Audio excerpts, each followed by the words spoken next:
Bismillah, alhamdulillah, wa salatu wa salamu ala rasulillah wa ala alihi wa sahbihi wa man wala. Louange à Dieu qui, par ses grâces, s'accomplissent les bienfaits, par sa faveur descendent les miséricordes, et par sa générosité et sa magnanimité s'étendent les bontés et les bénédictions. Lui, Jalla Jalaluh, qui nous a spécifié par l'un de ses plus beaux livres et par le meilleur de ses prophètes et ses messagers, sallallahu alayhi wa sallam. Il nous a ainsi instauré une religion facile à suivre qui assure le bonheur à celui qui s'en tient à ses directives et sanctionne celui qui s'en détourne de sa voie et de son chemin. Il a fait de l'adoration des dieux, à l'exception des autres idoles, les piliers de cette religion.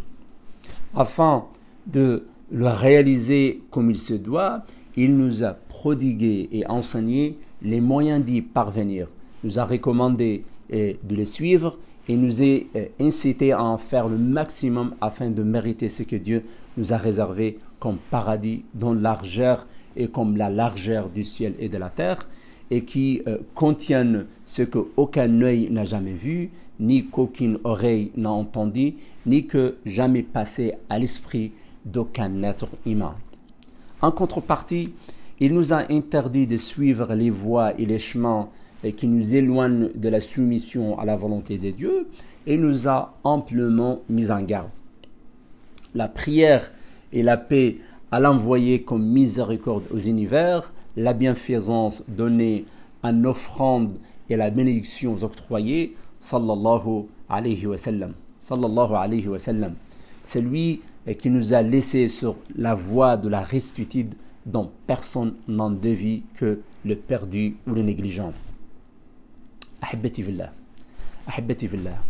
mes chers amis de Dieu, voilà que nous faisons nos adieux à un mois généreux et une saison grandiose que Dieu a spécifiée du reste des mois de l'année en l'affublant de plusieurs faveurs parmi lesquelles, d'abord, la descente du Coran, l'avènement d'une nuit qui est mieux que 1000 mois, l'enchaînement des démons, en plus du fait que la rétribution et la récompense de celui qui l'accomplit comme il se doit sont largement couvertes par celui qui détient entre ses mains les cieux et la terre.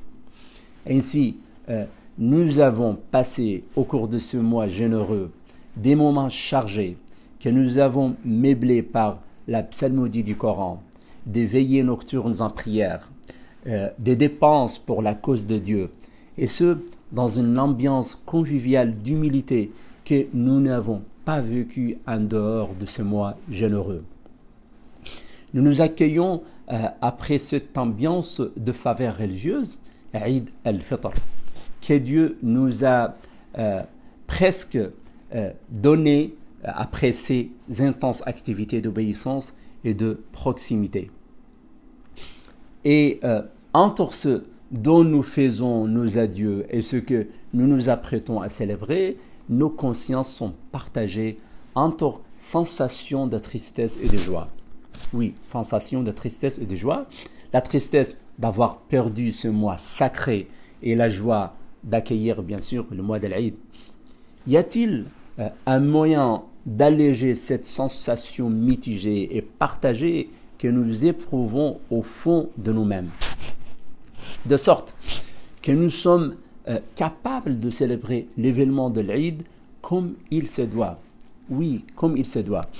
C'est-à-dire en suscitant la joie et la gaieté parmi les enfants et les proches, et ce, en signe de reconnaissance et de louange à Dieu, et qui nous a accordé ses faveurs afin d'accomplir le jeûne, les veillées en prière, la psalmodie et les invocations. Certes, mes frères et mes sœurs, c'est là une preuve d'une volonté ferme et de rigueur qui cherche à sauvegarder ce potentiel que nous avons réalisé au cours de ce mois et de couper court à toute tentative de récidive des pratiques illicites que nous avons commises auparavant. Car le Seigneur du mois de Ramadan est le même Seigneur du mois de Shawwal, ainsi que des autres mois de l'année. Comment serait-il possible que nos âmes soient tentées de récidiver pour enfreindre la prescription de Dieu, alors qu'il nous a recommandé de l'adorer? Plus que ça, il ne nous a créés que pour ça, comme nous l'avions signalé, et c'est pour toujours et non pas seulement au cours du mois de Ramadan. Mes chers compagnons dans l'amour de Dieu, soyons prompts à consolider ce que nous avons bâti et à profiter de ce que nous avons réalisé, afin que nous ne soyons pas de ceux que Dieu a qualifiés d'insensés en disant « وَلَا تَكُونُوا كَالَّتِي نَقَضَتْ غَزْلَهَا مِنْ بَعْدِ قُوَّةٍ أَنْكَاثًا » Et voilà. Et ne soyez pas comme celle qui a défait son filage à rebours après l'avoir solidement filé. En plus, l'avènement de l'Eid s'accompagne d'une épuration de cœur. Épuration de cœur, une purification de cœur. Qu'ils sont beaux ces sourires du jour de l'Eid. Quelles sont douces ces expressions de congratulation, de félicitations. Et je crois que le plus beau dans tout ça, c'est la pureté des cœurs, l'oubli de rancœur et les dépassements de défauts. Oui, toi mon frère, oui, toi ma sœur, il se peut que l'un de nous ait eu des embrouilles avec un camarade, un frère, un proche, une épouse, un fils ou une sœur ou quelqu'un d'autre. Et il se peut que Satan ait profité pour remplir les cœurs de rancœur et les âmes de jalousie et de ressentiment. Mais avec le début du premier jour de l'Eid, qu'est-ce qui nous empêche de pardonner, d'oublier les griefs, de pardonner à celui qui nous a causé du tort et de lui faire le meilleur? Car Allah dit dans le Coran, Dieu aime ceux qui font le meilleur. Na'am, wallahu yuhibbul muhsinin. Wallahu yuhibbul muhsinin. Es-tu capable d'une telle prouesse? Je crois que tu seras capable, avec l'éclosion de cette Eid, de remplir ton cœur d'amour, de pardon, de tolérance pour tout le monde et surtout pour ceux qui t'ont causé du tort. C'est ainsi que se comportaient les prophètes et peut-être que l'évocation de l'attitude de Joseph, que la paix se passe sur lui, à l'égard de ses frères, peut être édifiante à ce propos. Alors, dis comme lui à ceux qui se sont trompés et l'ont causé du mal. Il a dit La tathriba alaykum al-yawma yaghfiru Allahu lakum wa huwa arhamur rahimin. Nul blâme ne vous incombe aujourd'hui. Allah vous absout.